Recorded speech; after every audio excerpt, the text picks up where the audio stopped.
Tuhan, ikhlaskanlah hati saya untuk menerima apapun yang sudah Engkau rancang dan Engkau berikan untuk saya. Karena Halo, selamat pagi. Selamat pagi atau selamat siang, Kote. Hari ini kita sedikit mau bercerita tentang apa yang kita alami ketika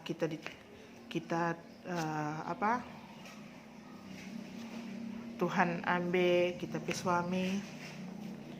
Karena hari ini, karena 6 bulan yang lalu Tuhan ambil dia dari sisi kita. Tetapi itulah kemahakuasaan Tuhan, dia mengambil suamiku karena suamiku adalah milik Tuhan. Hari ini saya mau sedikit mencurhat tentang kejadian kehidupan saya.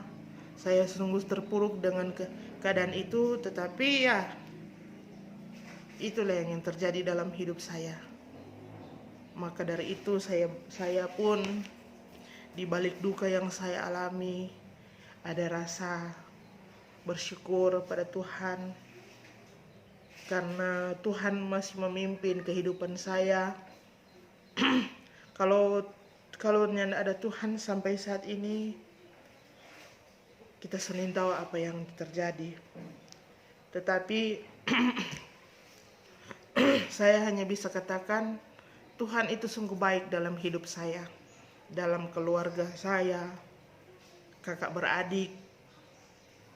Tuhan sangat mengasihi, Tuhan sangat ketika Tuhan mengambil suami saya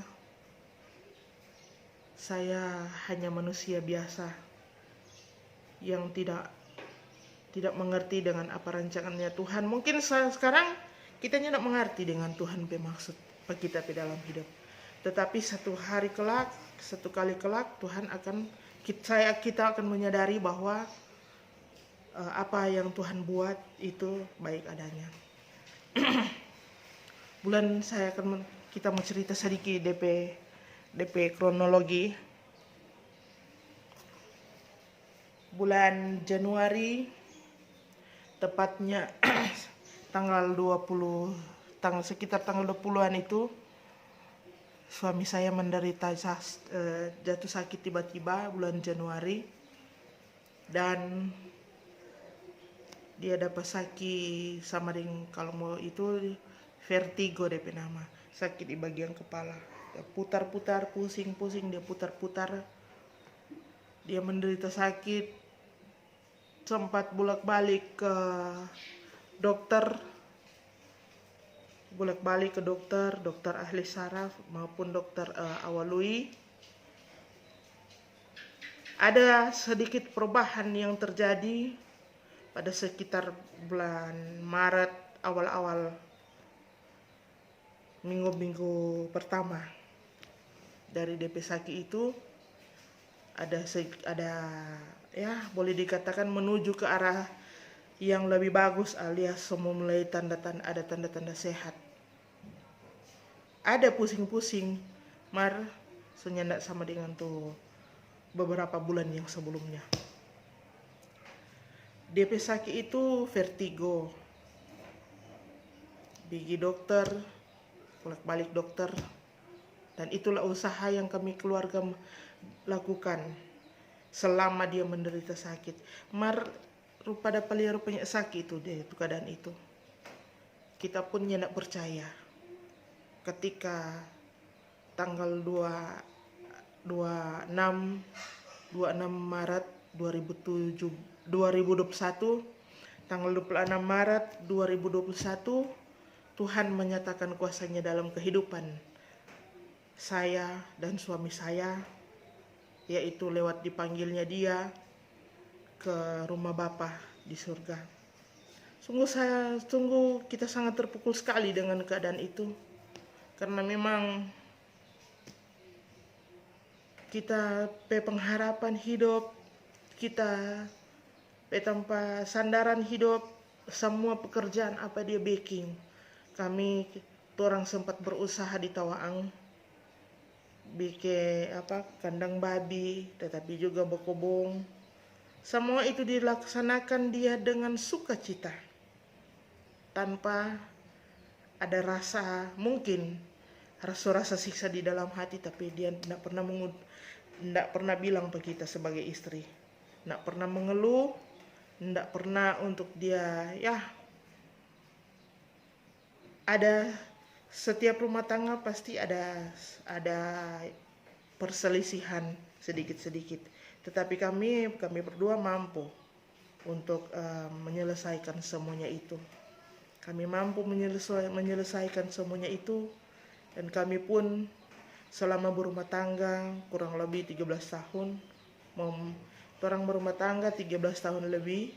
Tahun 2000 kami dipersatukan dalam pernikahan yang kudus tanggal 29 September 2007, dan Tuhan mengambil dia tanggal 26 Maret 2021. Jadi kurang 13 tahun lebih, hampir 14 tahun. Orang dua berumah tangga.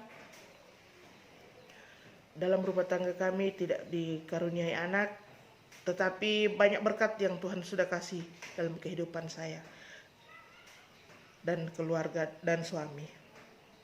Tetapi saya bersyukur atas hal itu. Walaupun Tuhan mengambil dia begitu cepat, rasa sakit. Awal ketika hari itu tanggal 26 Maret subuh, tepat jam 5, kira-kira jam 5 dia kambuh. Dia sudah stroke dari rumah dia.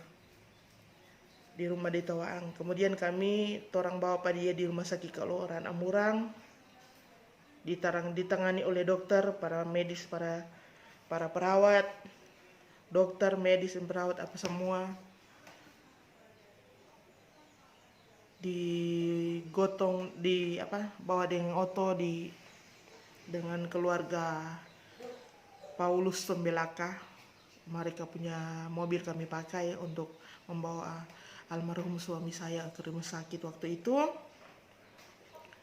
Dan di sana ditangani, kemudian masuk ICU yang ada di rumah sakit Kaloran. Begitu cepat waktu berlalu. Hanya beberapa jam saja, sekitar 4 jam. Dia ada di rumah sakit 3-4 jam. Jam 10.40 dia sudah dipanggil Tuhan. Dan sebelum dia meninggal, sebelum dia meninggalkan saya sebagai istri, sampai di rumah sakit, sampai ditaruh di ruangan ICU, di tempat tidur, dia mengatakan kepada saya, "Yang, kita semua mati." Begitu hancur hati saya ketika saya mendengarkan perkataan-perkataan itu. Hancur banget, hancur sekali kita hati waktu itu dia. Tetapi saya minta kepada Tuhan, saya sempat bernegosiasi dengan Tuhan untuk mengembalikan dia kepada saya, tetapi Tuhan berkata lain. Dan sebelum juga dia meninggal, kami sempat bervideo call dengan salah seorang adiknya perempuan, yaitu Nona. Dan kita pun berdoa. Setelah semua tutup itu telepon, dia sempat melambaikan tangan kepada adiknya. Kemungkinan besar itu adalah merupakan satu tanda perpisahan. Dia akan meninggalkan kakak beradiknya yang ada di kayu watu sana. Dan kami keluarga meyakini bahwa Tuhanlah yang beracara itu semua. Biarlah semuanya itu kami hanya bawa dalam doa pergumulan meninggalnya suami saya. Tapi kami yakin dan percaya Tuhan tidak pernah meninggalkan saya sebagai istri dan juga mereka kakak beradik. Tetapi saya dalam hal ini, walaupun sudah ditinggalkan suami saya, kakak adik mereka, tetapi saya tidak membuang atau Saya tetap menganggap mereka adalah keluarga saya. Mereka ada kakak beradik saya karena kebetulan saya juga anak sendiri. Kita adalah anggap pada orang kita PKK dan kita adik-adik. So, mari kita belajar dari hal yang terjadi dalam kehidupan saya ini, bahwa yang mana hanya Tuhan ya yang setia dan tidak pernah meninggalkan kita semua. Orang tua, suami, anak-anak, itulah mereka yang menopang kita. Satu saat mereka akan dipanggil oleh Tuhan. Maka dari itu, marilah kita meyakini bahwa Tuhanlah satu-satu teman yang setia di dalam hidup kita semua, agar supaya kita percaya bahwa kebenaran firman Tuhan itulah yang harus kita amini. Kekuatan saya selama 6 bulan lebih ini saya ditinggalkan suami, bahwa Tuhan itu dahsyat. Tuhan tidak pernah meninggalkan saya. Tuhan pun tidak pernah memberikan cobaan kepada saya yang melampaui batas kelemahan saya. Saya dalam hal ini, Tuhan tahu, Tuhan mengizinkan hal ini terjadi dalam hidup saya, bahwa Tuhan tahu yang mana kita mampu menjalani itu. Maka dari itu, saya mengajak kepada saudara-saudara untuk tetap setia, untuk tetap berpedoman, mendengarkan kasih Tuhan yang ada dalam hidup saya dan saudara-saudara. Maka dalam vlog kali ini, saya sebagai orang yang percaya kepada Tuhan, saya bukan orang yang suci, saya bukan orang yang benar, tetapi kebenaran firman Tuhan, yaitulah Tuhan yang mengajak kita untuk semua berpedulikan dalam kehidupan, tanamkan kasih, sukacita, damai sejahtera dalam hidup kita, agar supaya kita tenang.